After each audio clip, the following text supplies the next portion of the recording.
Today we're going to be talking about more on electric circuits. This is module 15, and this is the second video of that. We're going to be talking about mostly how to calculate mathematics of circuits. So let's do some background. Circuit diagrams. This is how we would draw circuit diagrams. It explains it in the book. So if you have something like a battery over here, let's say it's a 9-volt battery. This is, the longer line is the positive side and the shorter line is the negative. Now we know in a battery that current flows from the negative to the positive, but Benjamin Franklin, when he first discovered electricity and how it flowed, he thought it flowed from the positive to the negative, so he drew it this way. And over time, once they finally realized that they were wrong, all the diagrams were already set, so people just stuck to that. This is called conventional current. It flows from the positive to negative, but in reality it's the opposite. So we have current flowing from the battery from the negative side to the positive, and if it comes across a resistor, then it's going to change the current. The current is going to be affected by that. So let's say this is a 10 ohm resistor, and this is a 10 ohm resistor. The current flows from here, and it goes, and it has no choice but to go to this resistor, and then it has no choice but to go to that resistor. So the effective resistance of the overall circuit is going to be those two added together. So the effective resistance of that circuit is 20 ohms. Now when you have them, if you have them drawn in parallel,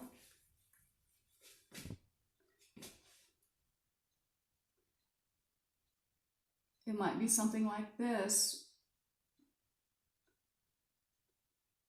where the current leaves and goes, and it has a choice. It can go down to that resistor, or it can go down to that resistor. So the effective resistance of these are parallel. The effective resistance of parallel circuits is going to be the inverse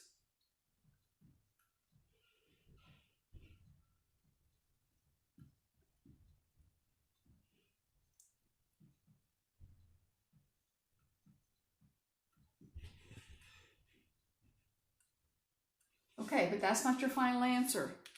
This represents 1 over the effective resistance. So if you've got a calculator, your calculator, there's going to be an inverse key on your calculator, and it's probably going to look something like that. Once you have that number, put that in your calculator.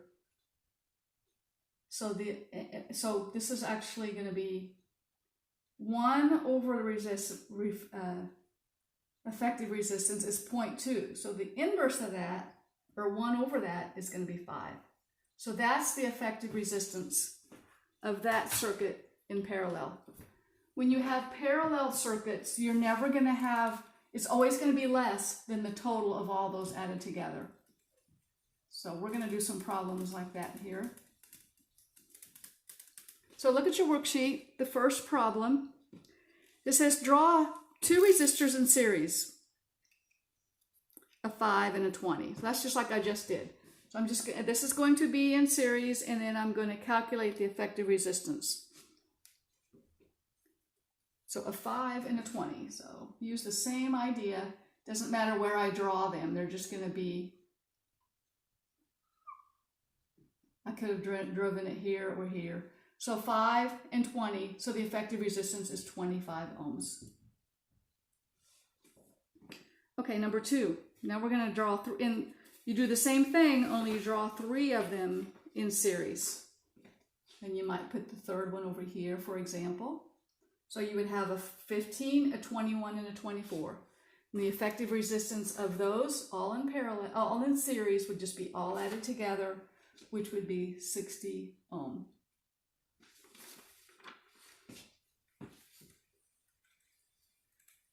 Okay, number 3. two 5 ohm resistance in parallel. Parallel would be drawn like that. So the effective resistance is 1 over each of those.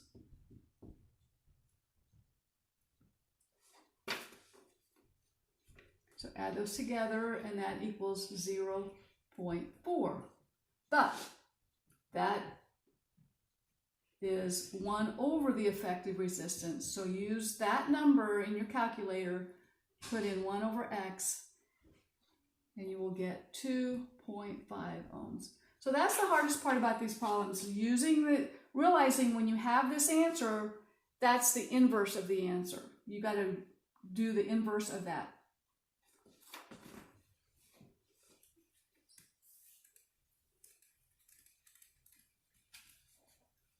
Okay, I'm not going to go through all the math of the last one, but you realize you're going to end up with 5 parallel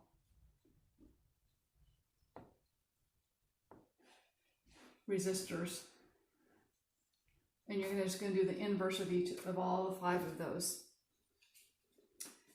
and you're going to get this.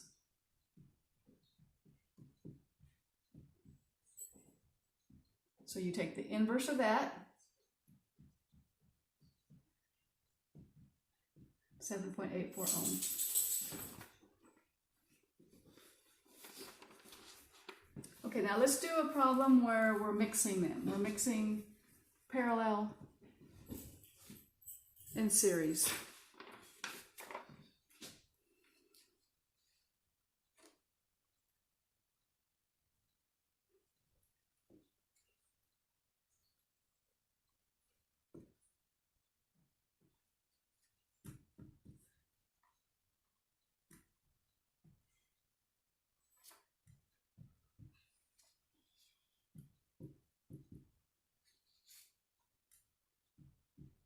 Okay, the voltage is 24 volts. What we want to find is to determine the current supplied by the battery.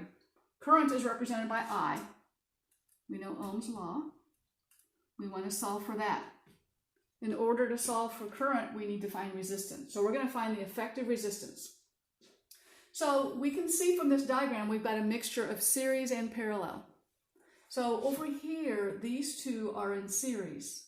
So to find the effective resistance of series, we can just add those two together, and that's 470 ohms. So that's like if we just replace this with one resistor, it's 470. We can add them together since they're in series. Okay, now let's take a look at this. We're leaving the battery, we're going here, we're hitting a 110 ohm resistor.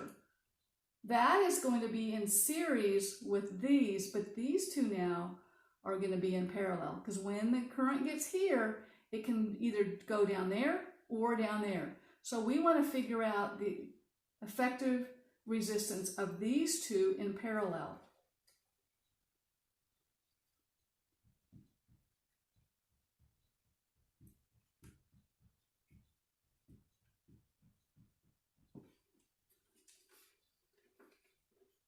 Okay, once you get those two added together, do the inverse of that. So the effective resistance of those is 130 ohms. So now now we can take these two, and we basically replaced it with one effective resistor, which is 130. Now we can add these in series. It's going to hit the 110 no matter what. And all the rest of these over here, we've combined into one effective resistor of 130.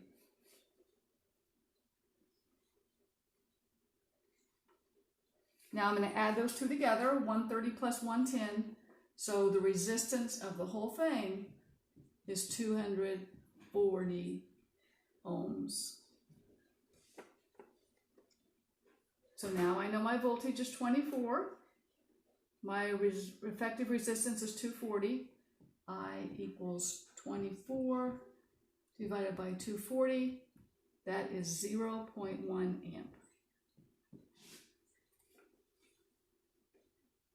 So that's the current that is going through there.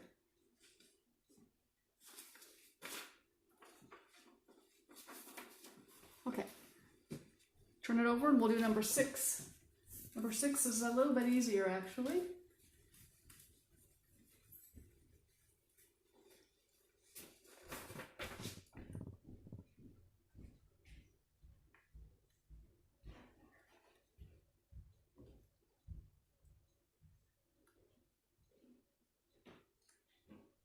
Okay, currently, let's see, this is 120 volts. This is like a household current. Okay, this is going to leave here and it's going to go here. So that first one is going to go to no matter what.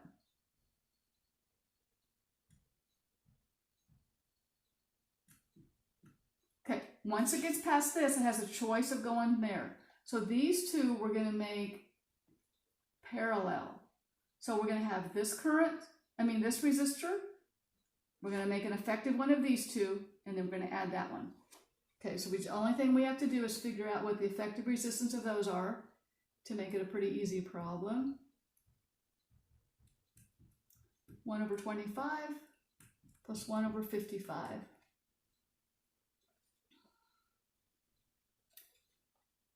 Doing the math, doing the calculations correctly, the effective resistance of those two is 17.2 ohms.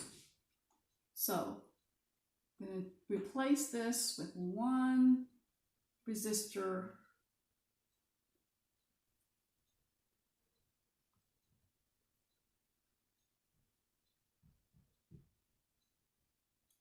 You notice always the effective resistance of those in parallel is always going to be less than the total of the others individually. Okay, now all we have is a series. 15 plus 17.2 plus 10, and that's 42.2 ohms. We want to find the total current. Use Ohm's law to solve for I.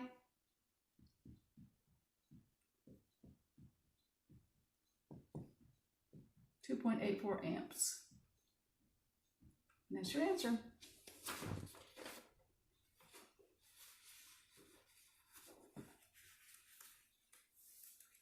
Okay, number 7. Now that you know how to draw these, we don't need to go through and draw each step of all these now. But let's read this next one. Before going to work each morning, Matt wants to run his 18 ohm toaster, his 11 ohm electric frying pan, and his 14 ohm electric coffee maker all at the same time. The three are connected in parallel across a 120 volt line. What is the effective resistance of the appliances, and how much current does he need? These are all three just in parallel. So we just use this equation. So you might want to pause the video and do this on your own and then come back and check and see if you did it correctly.